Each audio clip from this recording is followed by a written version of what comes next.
আমাদের সাথে আজ রয়েছেন জাতীয় নাগরিক পার্টির যুগ্ম আহ্বায়ক ডক্টর তাজনুবা জাবিন। ডক্টর তাজনুবা জাবিন, আপনাকে আমাদের অনুষ্ঠানে স্বাগত জানাই। আপনি আমাদের সাথে যুক্ত হয়েছেন, সেজন্য আমাদের শুভেচ্ছা, কৃতজ্ঞতা এবং ধন্যবাদ জানবেন। আমি কি দেখতে পাচ্ছি সেটা আমি একে বলি, এবার আপনি আপনার মন্তব্য দেন। আমি দেখতে পাচ্ছি যে জুলাই সনদটা কোনোভাবেই এনসিপির পছন্দ হবে না, কারণ এনসিপি যা লিখে দিবে সেটা যদি পুরোটা দেওয়া হয় তাহলে আবার বিএনপি পছন্দ করবে না।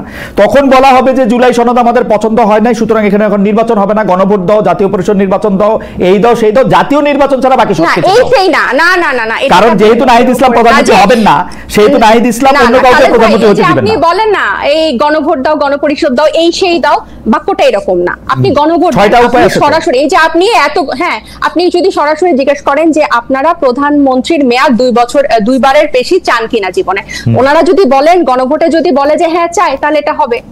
ওনারা যদি বলে যে জাতীয় সাংবিধানিক কাউন্সিলের মাধ্যমে প্রতিটা বিষয় গণভোট হবে, প্রতিটা বিষয় তো আলাদা করা আছে না, প্রতিটা বিষয় গণভোট হবে। এত আপনি শোনেন, এই এক ব্যক্তি কেন্দ্রিক, মানে একজন ব্যক্তিকে কেন্দ্র করে 3 বার সংবিধান সংশোধন হয়েছে।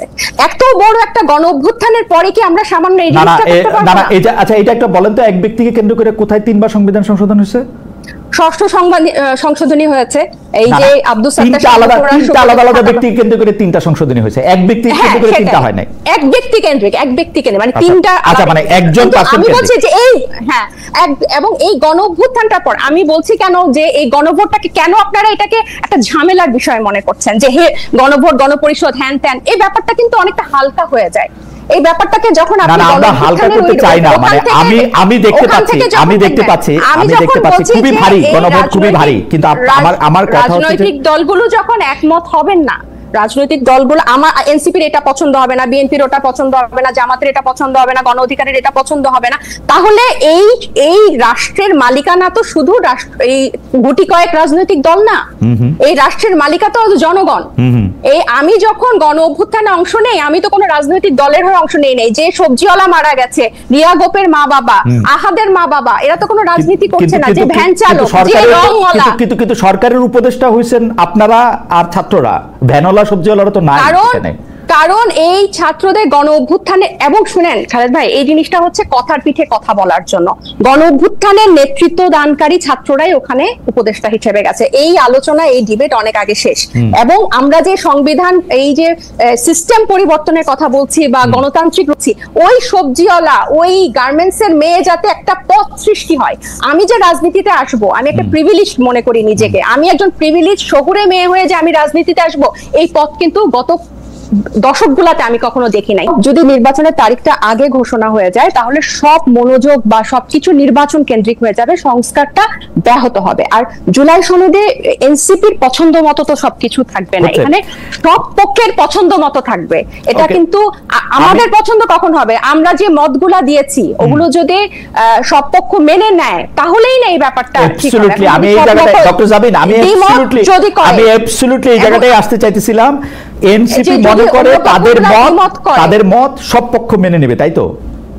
না, এটা হচ্ছে কথাটা ঘোরানো। আমাদের হচ্ছে যে প্রস্তাবগুলো আছে, আমি যদি আপনি তো প্রত্যেকটা আলাদা আলাদা করে যদি আপনি দেখেন, যে আমার ধরে নিলাম আমি এনসিসির ব্যাপারে, জাতীয় সাংবিধানিক কাউন্সিল, এটার ব্যাপারে কি হবে, বা হচ্ছে উচ্চ কক্ষে কি হবে, নারী আসনে কি হবে এবং কেন হবে, সবচেয়ে ইম্পর্টেন্ট নির্বাচন ব্যবস্থাটা গণতান্ত্রিক হওয়ার জন্য নির্বাচন ব্যবস্থা বা নির্বাচন কমিশনটা কি কি সংস্কারের কথা আছে, কি প্রস্তাবে আছে, এগুলোতে হলে হবে কি, যে এটা তো শুধু এনসিপির পছন্দ মতো হবে না। আপনি দেখেন এনসিপি যে সংস্কার গুলোতে একমত প্রকাশ করছে বা যে ধরনের সুপারিশ দিচ্ছে, এগুলোতে একটা গণতান্ত্রিক নির্বাচন ব্যবস্থা, একটা গণতান্ত্রিক রাষ্ট্র কাঠামোর পক্ষে।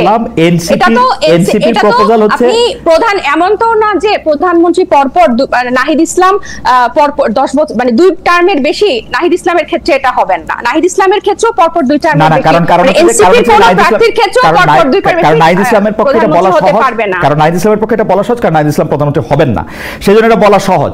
আমি যেটা বলতেছি সেটা হচ্ছে যে জুলাই, মানে আজকের বাস্তবতায় জুলাই সনদ পদটা যদি এনসিপির তার মানে বাকিরা বলছে কারণ তারা শিওর যে তারা প্রধানমন্ত্রী হবে, তাই পদটা মানে ব্যাপারটা এরকমই তাই পদটা অনন্তকালের জন্য খোলা রাখতে চাচ্ছে। রাইট বিএনপি এরকমই মনে করতেছে। বিএনপি মনে করতেছে যে তারেক রহমান সাহেব প্রধানমন্ত্রী হবেন এবং তিনি যাতে আজীবন প্রধানমন্ত্রী থাকতে পারেন সেইটার একটা ব্যবস্থা যাতে করা যায়। জুলাই সনদটার ক্ষেত্রে আমার কাছে মানে আমি প্রশ্নটা আরেকটু প্রিসাইজ করি যে ধরেন জুলাই সনদটা এনসিপির পছন্দ হইল না, যেগুলি পৃথিবীর সবচেয়ে ভালো ভালো প্রস্তাব জনাব নাহিদ ইসলাম এবং তার দল দিয়েছেন সেগুলি তাদের পছন্দ হইল না, সেই ক্ষেত্রে কি নির্বাচনের ডেট তখন দেয়া যাবে না? মানে আপনাদের টার্গেটটা কি, আইডিয়াটা কি যে জুলাই সনদটা ধরেন আপনাদের ভালো লাগবে না? আমাদের এটার জন্যই তো আমি আপনাকে শুরুতে কথাটা বললাম। আপনি কিন্তু ব্যাপারটা বললেন না যে যদি সব পক্ষ একমত না হয় এরপর কি হবে। অপছন্দ না হওয়া মানে কি এনসিপি রাজি হচ্ছে না, এনসিপি একমত হচ্ছে না জুলাই সনদে যেভাবে আছে, তখন কি হবে, তখন কার কাছে যাবে? তখন আমাদের কথা হচ্ছে আপনি মানুষের কাছে জিজ্ঞাসা করেন। আপনি কি এই মানুষের কাছে জিজ্ঞাসা করেন তো একটাই উপায় নির্বাচন, মানুষের কাছে তো জিজ্ঞেস করার একটা উপায় নির্বাচন। এই 6টা উপায় বলেছে খালেদ ভাই, এই জিনিসগুলো বাস্তবায়ন করার 6টা উপায় কিন্তু জাতীয় ঐক্যমত্য কমিশন বলেছে। নির্বাচনের আগে গণভোটের মাধ্যমে, নির্বাচনের সময় গণভোটের মাধ্যমে, গণপরিষদ নির্বাচনের মাধ্যমে, নির্বাচনের আগে অধ্যাদেশের মাধ্যমে 6টা পথ কিন্তু বলেছে। শুধু নির্বাচন বাদে বাকি, শুধু নির্বাচন বাদে বাকি সবগুলো আপনি যে না সেটাও আছে শেষের দিকে, কিন্তু মানে আপনি এখন গণভোট কেমনে করবেন? আপনার সংবিধানে গণভোট নাই, সংবিধান বাদ দিয়ে গণভোট করবেন? গণঅভ্যুত্থানে সংবিধানে কি গণঅভ্যুত্থান ছিল? না ছিল না, সংবিধানে তো গণঅভ্যুত্থান ছিল না, কিন্তু গণঅভ্যুত্থানের পরবর্তীতে সংবিধান মেনে শপথ নিছে সরকার, এই সরকার গণভোট কেমনে করবে? সেটা তো এটা এই প্রশ্ন, এই ব্যাপারটা যখনই আমরা বলি যে গণঅভ্যুত্থান বা এতগুলা রক্তপাতের পর এই সময় এটা পরিষ্কার সবাই বলে যে এই সরকার না এটা বলবেই এই সরকারের সবগুলি সাংবিধানিক সুবিধা নিয়ে তারপরে সংবিধান মানবে না, তা তো হইতে পারে না। সবগুলি সংবিধানের প্রোটেকশন নিয়ে তারপরে সংবিধান মানবে না, এটা তো হইতে পারে না। মানে এটা পরিষ্কার। আমরা এই বিষয়টা বারবার খেয়াল করতেছি, কার কি আচরণ করা উচিত, অর্থাৎ সাংবাদিকরা কেমন সাংবাদিকতা করা উচিত সেটা শিখাতে যাচ্ছেন আপনাদের নেতা, সেনাবাহিনীর লোকেরা কি করবেন সেটা শিখাতে যেতেছেন আপনার নেতা, বিএনপি কেমন আচরণ করবেন সেটা শিখাতে যেতেছেন আপনার নেতা, এমনকি ডক্টর ইউনূসের কি করা উচিত, কিভাবে রাষ্ট্র পরিচালনা করে সেই শিক্ষা আপনারা দিচ্ছেন।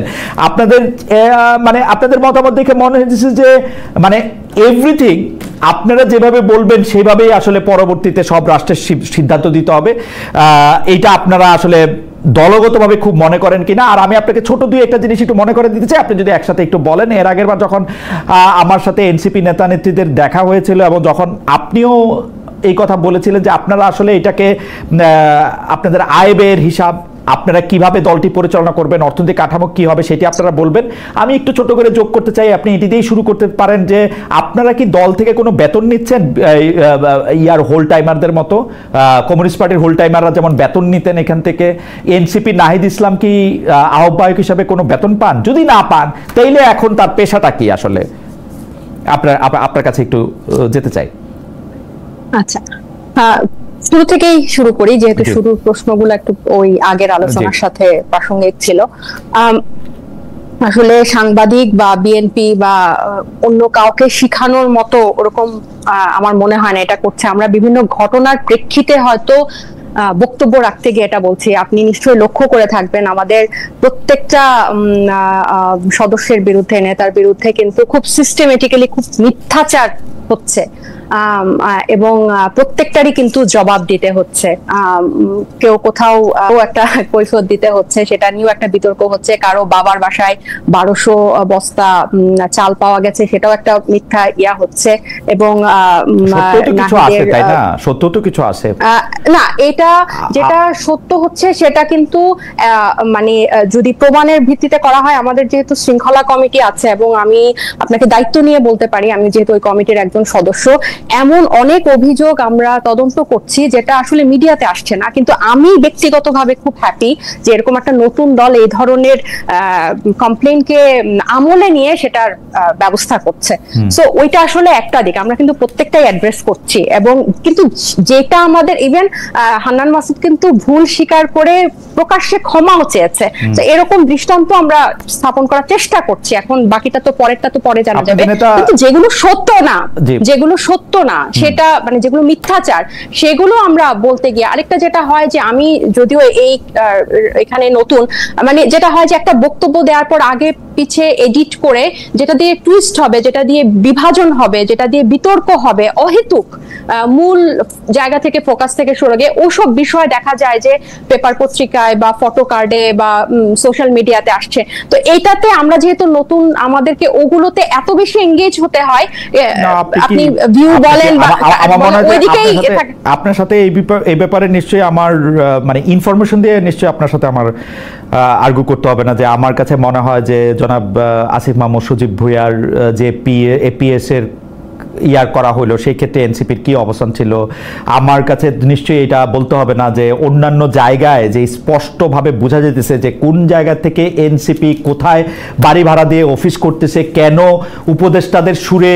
এনসিপি নেতৃবৃন্দ কথা বলতেছেন, এনসিপি নেতৃবৃন্দ কেন বাংলাদেশ সরকারকে প্রোটেক্ট করেন, কেন সার্জিসের অবস্থান সেনাবাহিনীর ক্ষেত্রে স্পষ্ট অবস্থান দেখতে চান, কেন তার গাড়ি নিয়ে কথা, এগুলি নিয়ে আসলে কথাগুলি খুবই মানে আমি কি বলবো যে আপনি জানেন যে অনেকগুলি অভিযোগের ক্ষেত্রে মানে আপনি মিথ্যা অভিযোগ বলতেছেন কিন্তু সত্য অভিযোগও কিন্তু আসলে অনেকগুলি আছে। মানে আপনারা টেকনিক্যাল তর্ক করছেন যে আপনারা টেকনিক্যাল, নাহিদ সাহেব আমি সর্বশেষটা বলি, আপনি টেকনিক্যাল তর্ক করছেন নাহিদ সাহেব তার এপিএস নগদের বোর্ডে যায় নাই, গেছে হচ্ছে উনি চলে যাওয়ার পরে আরেকজন সরকারের এপিএস। আপনারা ওইটা বলতেছেন না, আপনারা বলতেছেন মানব জমিনের সেই স্লিপটা নিয়া, যে মানব জমিন একটা স্লিপ করছে যে মানব জমিন যখন এই রিপোর্টটা করলো, মানব জমিন যখন এই রিপোর্টটা করলো সেখানে কিন্তু সে নাহিদ ইসলামের এপিএসসি বলেছে, তারা এটা নিয়ে কিন্তু স্বীকারও করেছে যে এটা, এবং তারা একটা ফোন দিয়ে কিন্তু দুজনের কাউকে জিজ্ঞেস করে নাই যে এরকম একটা অভিযোগ আছে। আপনি জানেন না তাদেরকে ফোন দিয়ে জিজ্ঞেস করা হয়েছে, আপনি সাংবিধান সেটা তো বলাই হয়েছে, তারা দুইজনই বলেছে যে ফোন দিয়ে জিজ্ঞেস করা হয় না। আমি কেন না জেনে কেন তারা ফোন দিয়ে জিজ্ঞেস করা হয় না, তারা বলছে কারণ তারা ফোন ধরেন না। আমি নিজেও তাদেরকে অসংখ্যবার ট্রাই করছি, তাদেরকে ফোনে পাওয়া যায় না, এইটার মানে না কিন্তু তাদেরকে জিজ্ঞেস করা হয় নাই, they are not available না আপনার না এটা এটা এটা এটা মানে এটা কিন্তু দুইটা কথা, এটা কিন্তু দুইটা কথা না না তাদেরকে ফোন দিয়ে জিজ্ঞেস করার অনেক চেষ্টা করা হয়েছে আমি জানি। আপনি তো তাদের বিরুদ্ধে কোনো ধরনের রিপোর্ট করেন নাই, কিন্তু যে সাংবাদিক দায়িত্ব নিয়ে এই ধরনের রিপোর্ট করবে তার তো একটা দায়বদ্ধতা আছে। টেকনিক্যালি উনি এপিএস ছিলেন না নাহিদ সাহেব চলে যাওয়ার পরে উনি এপিএস হয়েছেন ফার্স্ট টাইমে, not technically it was his PS. এটা তো এখন বর্তমান যার পিএস, এবং সেটা দুই পক্ষই, তো ফয়েজ আহমেদ সাহেবও এটা ডিটেইলস এটা লিখেছেন। এটা আমার মনে হয় না যে ওখানে এটা আপনার অদেখা আছে এবং ওখানে যাওয়ার দরকার আছে। এই আমাদের এই আর্গুমেন্টটা বা এই প্রসঙ্গটা আসলো কোত্থেকে যে আমরা সবাইকে শিখাচ্ছি, আমরা কিন্তু শিখাচ্ছি না। আপনার যদি ভুল হয় প্রমাণ থাকে সেটা স্পষ্টভাবেই কিন্তু আসছে এবং চতুর্দিক থেকে আসছে, সিস্টেমেটিক্যালি আসছে। আমি নিজেও সেটার মানে প্রতিনিয়ত ফেস করছি। সো আমি বললাম যে কথাটা বলা হচ্ছে, যে স্টেটমেন্টটা দেওয়া হচ্ছে, সেটা যদি টুইস্টেড না হয় বা না ঘোরায়, আমরা এগুলো শিকার হচ্ছি দেখেই আমরা এই কথাগুলো অ্যাড্রেস করছি। এবার আপনি যেটা পরের প্রশ্নে যেটা গেলেন যে আমি যখন আপনার অনুষ্ঠানে গত লাস্ট বার এসেছিলাম, যে আপনারা বলেছিলেন যে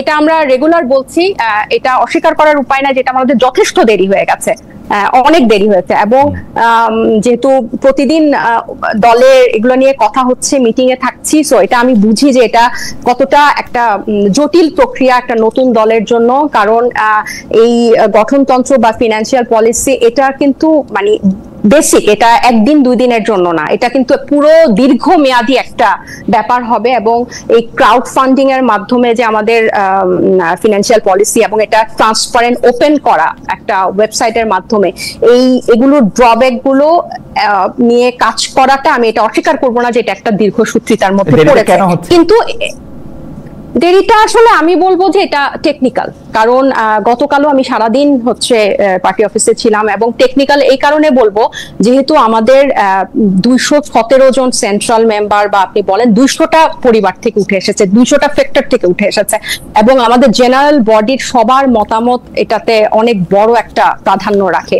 সো দেখা যায় যে কোনো একটা মতের প্রেক্ষিতে এটার ক্ষেত্রে এটা হবে, তখন আরেকবার এটা গঠনতন্ত্র টিম আবার এটা এই প্যানেলের সাথে বসে এটাকে আবার ঠিক করতে হচ্ছে, বা আরেকজনের এই এই ফিনান্সিয়াল পলিসিটা মানে একদম আমি বলবো না যে এটা আসলে দায়সারা হয় বলার জন্য যে ফাইনাল টাচ চলছে, আমি বলবো যে এটা সবার সম্মতিক্রমে পাশ করানো বা বের করে আনাটাতেই সময়টা লাগছে এবং এটা খুবই যুক্তিসঙ্গত, এবং এটা খুবই যুক্তিসঙ্গত। কারণ কি দল থেকে বেতন নিচ্ছেন? না, এটা তো এরকম তো হচ্ছে না, উল্টা আমাদের ম্যাক্সিমামই হচ্ছে কিন্তু চাকরিজীবী। আমাদের মানে আমাদের মিটিংগুলো হয় রাতে। নাহিদ ইসলাম সাহেব এখন কি করেন? নাহিদ এখন একটা রাজনৈতিক দলের আহ্বায়ক এবং সে সাংগঠনিক কাজেই ব্যস্ত। পেশা এটা আপনি ওনাকে জিজ্ঞেস করলেই আপনি মনে ওনার কোনো পারিবারিক ব্যবসা আছে কিনা আপনারা জিজ্ঞেস করেন না? আমার হচ্ছে এটা মানে আমার কাছে জিজ্ঞেস করাটা প্রয়োজন মনে হয় নাই।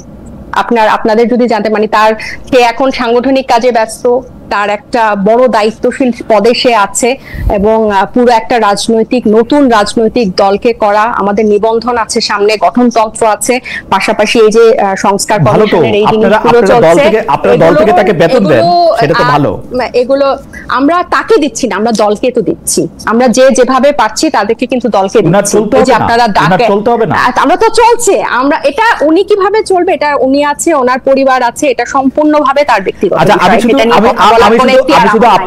আমার মনে হয় যে এটা ইখতিয়ারের প্রশ্ন না, এটা স্বচ্ছতার প্রশ্ন।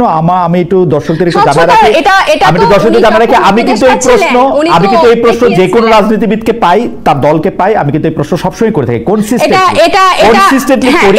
আমি মনে করি যে এটা কাউকে আন্ডারমাইন করার জন্য না, খালেদ ভাই, কিন্তু আমি তো তাকে জিজ্ঞেস করতে পারি না। এবং সে যখন উপদেষ্টা থেকে বের হয়ে আসে, সে কিন্তু খুব সুন্দর করে তার সবকিছু বিবরণী দিয়েছিল, আমরা দেখতে পেরেছিলাম। সো এখনো যে গঠনতন্ত্র হচ্ছে বা যে ধরনের ফিনান্সিয়াল পলিসি হচ্ছে, তার বিবরণী দেখে আমার কাছে মনে হলো কিছুদিন মন্ত্রিত্ব পরিষদ সদস্যেরই কিন্তু এটা প্রকাশ করতে হবে, আমাদের আর্থিক স্বচ্ছতাটা প্রকাশ করতে হবে। সেটা আপনারা বলছিলেন যে প্রত্যেককেই করবেন, করেন নাই আর কি। হাউএভার এটা তো আমি স্বীকার করছি যে আমাদের এই ব্যাপারগুলো আসলে এখন বলতে গেলে অনেকটা মানে মনে হয় যে কালক্ষেপণ করছি প্রত্যেক প্রোগ্রামে এসে, বাট ব্যাপারটা এরকম না। এগুলোতে আমরা কাজ করছি এবং অনেক দূর কাজ এগিয়েছে, গতবারের থেকে এখন অনেক দূর কাজ এগিয়েছে, কিন্তু জিনিসটা ফাইনালি প্রকাশ করার আগে সময় লাগছে, এটা আসলে অস্বীকার করার কোনো উপায় নেই। কিন্তু খালেদ ভাই, আমি এটা বলি যে এই যে ফিনান্সিয়াল ট্রান্সপারেন্সি যদি না থাকে, এনসিপি আসলে দাঁড়াতে পারবে না। এটা আমার ব্যক্তিগত মত। এটা ছাড়া আসলে আমি এই পর্যায়ে আপনাকে শুধু আরেকটা প্রশ্ন করি, যে সেটা হচ্ছে যে নোবেল পুরস্কার সহ আরো কিছু পুরস্কার যেমন অস্কার, পুলিৎজার, এগুলি পুরস্কারের জন্য করের আওতামুক্ত করা হয়েছে এবারে বাজেটে। এর সঙ্গে কি ডক্টর ইউনূস এবং গ্রামীণ ব্যাংকের নোবেল প্রাপ্তির সংযোগ দেখেন আপনারা বা এনসিপি কেউ? অন্তর্বর্তীকালীন সরকারের সময় যে গ্রামীণ ব্যাংক এবং গ্রামীণ সংশ্লিষ্ট প্রতিষ্ঠানগুলি কর মওকুফ পাচ্ছে, বিভিন্ন লাইসেন্সের অনুমোদন পাচ্ছে খোদ ডক্টর ইউনূস, সেখানে কনফ্লিক্ট অফ ইন্টারেস্ট নিয়ে কি আপনাদের কথা হয়? আপনাদের দলের ভিতরে কি আপনাদের এটা কোনো অবস্থান আছে, নাকি আপনারা যেহেতু ডক্টর ইউনূস প্রথমেই স্বীকার করে নিছেন যে আপনারা হচ্ছেন তার নিয়োগকর্তা, সেজন্য আপনারা কখনোই তার সমালোচনা করবেন না, এটা মোটামুটিভাবে ঠিক করা আছে, তাই তো? না, এইটার সমালোচনা, এই সংবাদটা যখন আসে তখন আমরা কালকে সবাই মিটিং এ ছিলাম অন্য একটা গুরুত্বপূর্ণ বিষয়ে, কিন্তু ওনার সমালোচনা মনে হয় মানে করি না, এটা আসলে একেবারেই ভুল। এটাকে কনফ্লিক্ট অফ ইন্টারেস্ট মনে করেন কিনা, মানে গ্রামীণ নোবেল? কারণ হচ্ছে না এগুলো আমি আসলে এগুলো নিয়ে মানে এটা এতটাই হালকা, পুরো বাজেটের বিষয়টার মধ্যে এটা এতটাই হালকা যে মানে এটা প্রয়োজনীয়তাটা কি বা এটা কোনখান থেকে এই জিনিসটার আসলো, আমি আসলে এটার কোনো ব্যাখ্যা খুঁজে পাই না আর কি। আর এই বাজেটের যে এই অন্তর্বর্তী সরকার এই বাজেটটার জন্য তো জাতীয় ঐক্যমতের দরকার ছিল না, কেন ওনারা পুরনো কাঠামোতে এরকম একটা গতানুগতিক বাজেট দিল? এটার জন্য তো সব রাজনৈতিক পক্ষের সাথে ঐক্যমতের, এটা তো ইন্ডিপেন্ডেন্টলি তারা করতে পারতো, কেন তারা এরকম একটা সুযোগ হারালো যে একটা জনমুখী বৈষম্যহীন একটা বাজেট তারা দেশকে উপহার দিতে পারতো, যেটা পরবর্তী সরকার এসে চাপে থাকতো যে এটার থেকে আমি এখন করতে পারবো না। আমি জাস্ট এক লাইন একটু বলি, তারা কি এই যে অর্থনৈতিক সংস্কার নিয়ে কিন্তু তাদের কাছে 2টা প্রতিবেদন ছিল, আমরা এগুলা নিয়ে কোনো আলোচনা দেখলাম না, একদম দায়সারা ভাবে যেন বাজেটটাকে অনেকটা ওনই করেন না, আমি এটা আমার ব্যক্তিগত মত যে ওনই করেন না, এমন ভাবে বাজেটটা আসলে প্রদান করা হয়েছে